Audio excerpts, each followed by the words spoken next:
প্রশাসন আমরা দেখছি প্রধান রাজনৈতিক দল বিএনপির পক্ষ অবলম্বন করছে অনেক জায়গায়, এবং মাঠ পর্যায়ে যে ধরনের চাঁদাবাজি চলছে সেই জায়গায় প্রশাসন আসলে নিশ্চুপ ভূমিকা পালন করছে। মূলত বর্তমান রাজনৈতিক পরিস্থিতি, সংস্কার কার্যক্রম এবং নির্বাচন বিষয়ে তাদের প্রধান ফোকাস ছিল।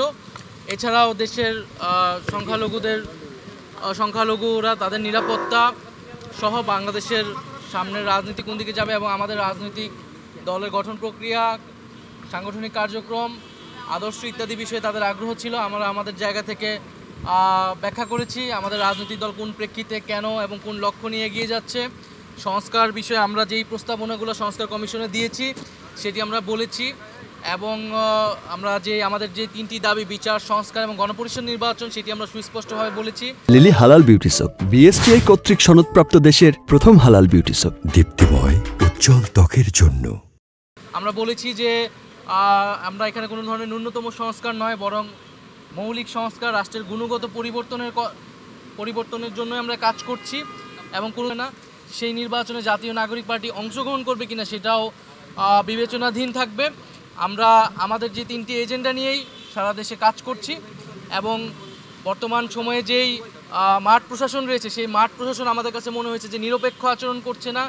বিভিন্ন জায়গায় জাতীয় নাগরিক পার্টির নেতাকর্মীদের উপরে হামলা চলছে, এবং সেই জায়গায় প্রশাসন আমরা নিশ্চুপ ভূমিকা পালন করতে দেখছি। সেই জায়গাগুলো আমরা বলেছি, এবং আমাদের নিরপেক্ষ না বলতে প্রশাসন কার পক্ষ নিচ্ছে বা কি বলেছেন? প্রশাসন আমরা দেখছি প্রধান রাজনৈতিক দল বিএনপির পক্ষ অবলম্বন করছে অনেক জায়গায়, এবং মাঠ পর্যায়ে যে ধরনের চাঁদাবাজি চলছে সেই জায়গায় প্রশাসন আসলে নিশ্চুপ ভূমিকা পালন করছে।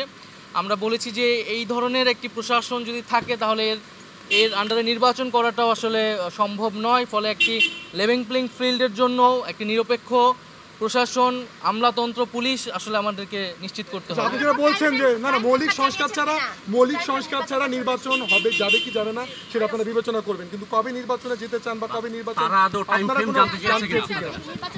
টাইম ফ্রেমে তো আমরা যেটা আমাদের এর আগে আমরা বলেছি প্রধান উপদেষ্টা ডিসেম্বর থেকে জুন, আমরা প্রাথমিকভাবে সেটাকে সমর্থন করছি, কিন্তু নির্বাচনের আগে আমরা অবশ্যই কি কাজ করে আমরা নির্বাচনের দিকে যেতে হবে, দৃশ্যমান বিচারের রোডম্যাপ দেওয়া এবং সংস্কার অর্থাৎ জুলাই সনদ কার্যকর করা ইত্যাদি ছাড়া আসলে নির্বাচনের সময় নিয়ে আসলে কথা বলে কোনো লাভ নেই।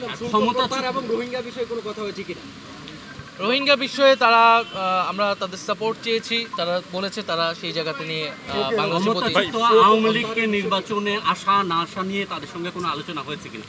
না, এই বিষয়ে কোনো স্পষ্ট আলাপ হয় নাই। আমরা আমাদের যেটা দলীয় অবস্থান আমরা বলেছি বিচারের আগে আওয়ামী লীগের সাংগঠনিক রাজনৈতিক কার্যক্রম এবং ইলেকশনে অংশগ্রহণের কোনো সুযোগ আছে বলে আমরা মনে করি না।